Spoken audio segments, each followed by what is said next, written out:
Ah oui. Non, je regarde, c'est pas du plastique. C'est assez étonnant. Faut que je trouve du plastique sur cette voiture. Oui, voilà, là c'est marqué Horacio Pagani, hein. Vous l'avez vu?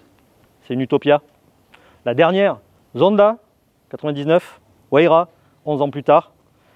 Et 11 ans après, Utopia, troisième voiture de Monsieur Horacio Pagani. Et là, mon challenge, c'est de trouver du plastique dessus. Eh ben, j'en trouve pas. Ça, c'est de l'alu. Ça, c'est du carbone. Alors ça, c'est des roues, c'est le pack sport, hein. Elles sont pas toutes comme ça. Du bon pneu, trophée ORS, avec le temps qu'on a. Quand on va aller l'essayer, ça va être sympa. Où est-ce que je pourrais trouver du plastique là-dedans? Bah, je vais ouvrir les capots.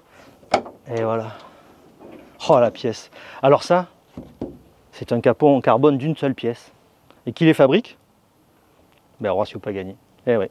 Pagani fabrique tout sur cette voiture, enfin à part le moteur, hein. C'est AMG qui leur a amené. C'est un V12, 6 litres, biturbo, qui fait 864 chevaux et 1100 Nm. Normalement, vous ne devriez pas manquer de puissance avec. Et moi, je cherche toujours du plastique. Ça, c'est le coffre. Il y en a le même de l'autre côté. Alors, non, même la valise, elle est en cuir, donc c'est même pas la peine de chercher là. Je crois que le prochain stade, ils achètent des vaches pour faire le cuir eux-mêmes, hein, si ça continue. Donc là, non, on a du titane, on a du chrome molybdène pour le sous-châssis qui tient le moteur, on a le même à l'avant, hein. La jauge doit être en plastique. C'est pas imprimé, hein, c'est gravé. Ils sont fous, ces gens. Là, je trouve du plastique. C'est obligé que je trouve du plastique. Oh, les cons. C'est de l'alu. Et quand on... Il est toujours bien mis. Oh, ça, c'est fou. Le sens du détail de Pagani est assez hallucinant. Dedans, qu'est-ce qu'il y a? Est-ce que j'ai du plastique dedans? Ah, Ben, pas beaucoup plus de plastique, non? Du carbone, du cuir. Ça, c'est le petit bouton pour régler les sièges. Oui, oui, c'est électrique, pour l'inclinaison. Ah, on a un volant. Ce volant est taillé dans la masse. Vous avez d'abord un bloc de 47 kg pour finir sur un volant de 1,7 kg. Oui, bon, tout le reste n'est pas jeté, hein. C'est revendu pour faire des fenêtres en aluminium et tout ça. Les boutons, ah, il y en a partout. Ben aussi, ils sont en aluminium, hein. Les commodos, ben, tout ça c'est de l'aluminium. Tout ça est fabriqué par Pagani, c'est assez hallucinant. Ah, le bouton est en plastique. Tout le reste est en alu, mais le bouton est en plastique. J'ai trouvé du plastique. Horacio est un homme très particulier. Ses voitures sont à son image. Horacio est un Argentin à la base. Il est né en 1955 dans un petit patelin argentin. Et ce monsieur voulait faire des autos. Il a dessiné des autos. En 1983, il vient en Italie. Il ne sait même pas parler italien. Et il arrive et il trouve du boulot chez qui? Chez Lamborghini. Il va travailler pendant des années pour Lamborghini. Il va introduire le carbone chez Lamborghini. Il va dessiner la Countach 25e anniversaire, entre autres. Et en 91, il crée Modena Design. Il prend son envol et il commence à travailler un peu pour tout le monde dans la région. Et notamment, il va dessiner sa voiture de rêve, la Zonda. Avec l'aide de qui? De AMG. Pourquoi? Parce que en Argentine, il y a Fangio. Fangio le conseille auprès d'AMG. AMG lui fait un V12 et il le met dans la Zonda. Et hop, l'histoire est lancée.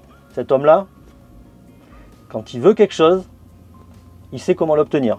Et il ne lâche rien. C'est un amateur d'art surtout. Donc on a quand même un dossier de presse qui nous explique que Horacio adore la Renaissance, Léonard de Vinci. Moi je veux bien, vous savez, mais je suis assez terre à terre. Une trajectoire, un appui, une accélération, pour moi c'est pas un tableau.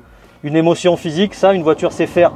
Un tableau, une sculpture, c'est cérébral tout ça là. Donc ce qui m'intéresse aujourd'hui là, de savoir réellement, hein, et peut-être vous aussi je pense, c'est savoir si cette Utopia est capable de créer l'émotion chez le gars qui tient le volant, et pas qu'une émotion cérébrale, donc une émotion physique. Ah et ça, j'ai oublié de vous en parler, c'est quoi? Ben, c'est une grille de boîte de vitesse, oui. Alors toutes les supercars, toutes les hypercars aujourd'hui, ben, elles ont perdu ça, une boîte manuelle. Et Pagani, lui, quand il veut faire une voiture, il écoute ses clients. Il leur demande, bah, qu'est-ce qui vous ferait plaisir en fait, hein. Ça c'est bien quand même comme système, hein. La relation au client d'Horacio Pagani est assez particulière. D'ailleurs, il contrôle assez bien les ventes. La spéculation sur ces voitures, on n'en trouve pas trop. Et ces clients, qu'est-ce qu'ils ont demandé? Ils veulent de l'analogique, ils veulent de l'authenticité. Ils ont eu une boîte manuelle. Alors c'est Xtrac qui fait ça. La pièce, c'est une pièce d'orfèvrerie. Et Horacio fonctionne comme ça sur toute la voiture. C'est pour vous donner une idée du fonctionnement de Pagani, qui est quand même assez particulier et qu'on ne retrouve quasiment jamais ailleurs. Monsieur Bugatti n'existe pas, Monsieur Ferrari qui vient dans l'usine, pareil, ça n'existe pas, Monsieur Lamborghini n'existe pas. Là, Monsieur Pagani existe. Et il a une obstination pour le détail et pour la qualité qui dépasse l'entendement. Au-delà de l'aspect esthétique et fonctionnel de cette machine, on est quasiment dans la seule voiture qui dispose d'un V12 à l'arrière et d'une boîte manuelle à l'avant. Ça n'existe, je crois, quasiment plus nulle part ailleurs. Et une question qui se pose pour moi, c'est comment on gère un embrayage et 1100 Nm avec une boîte manuelle. Et il me tarde d'aller voir. Donc écoutez, on va tout mettre en route. Vous allez écouter le bruit de ce V12 qui ne prend que 6800 tours minute, mais qui a quand même quelques petites particularités sonores qui ne sont pas désagréables.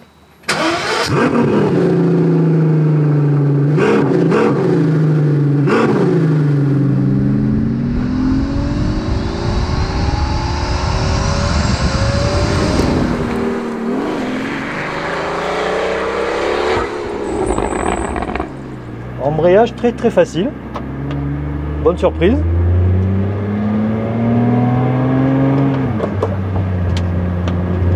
Guidage aussi, première, deuxième, ça va. Alors c'est une dogleg, première en bas à gauche. Voilà. Voilà, je suis en mode race. On va commencer par le confort quand même. Hein. Bon, il y a une certaine souplesse. La direction est un poil collante. Il y a pas mal de démultiplication. Ce que voulait Horacio comme sensation, c'était la sensation d'un avion au décollage. Je ne sais pas ce que ça veut dire, mais on va tester. Ah, vous avez un blip automatique qu'on peut enlever en appuyant ici. Ah là là, petite ligne droite. Allez. Moteur. Ah non, ça pousse. Oh la vache!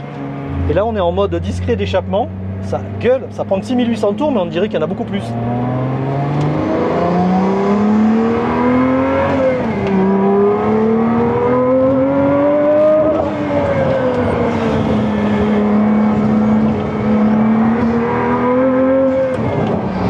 Ah, le guidage est meilleur.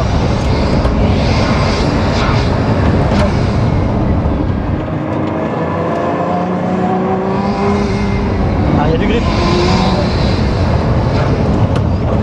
Ah, c'est dur quand même.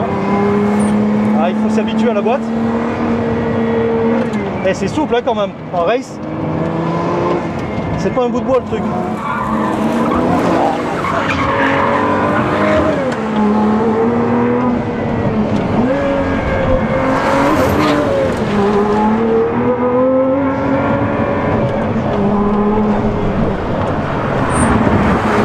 Alors rétrogradage de la boîte, c'est un petit peu dur au rétrogradage, mais je pense que c'est qu'une histoire d'habitude parce que le guidage est pas si mal que ça.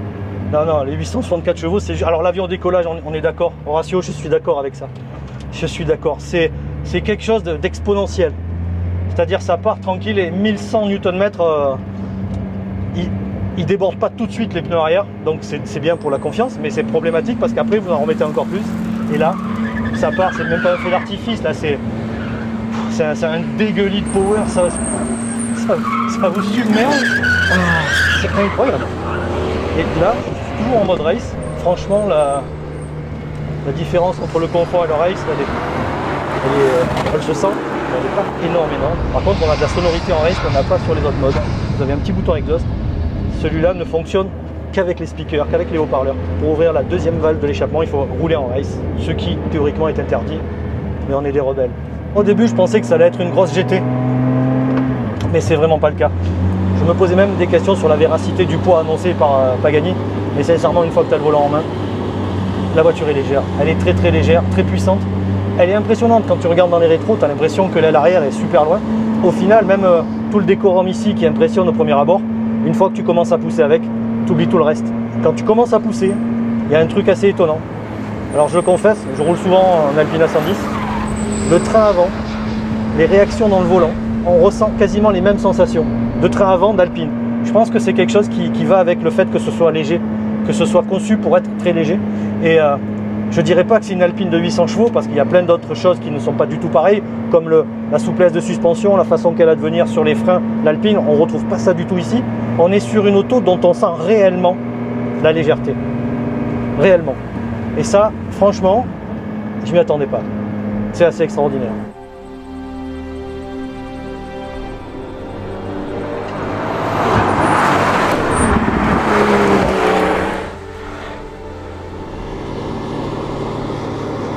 Alors cette Utopia,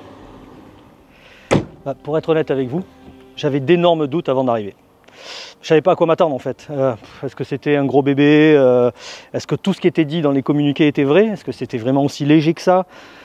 Moi, je vous avoue que moi, quand on commence à me parler de Renaissance, de Léonard, de Vinci, ça ne me parle pas en termes de pilotage, de conduite et tout ça.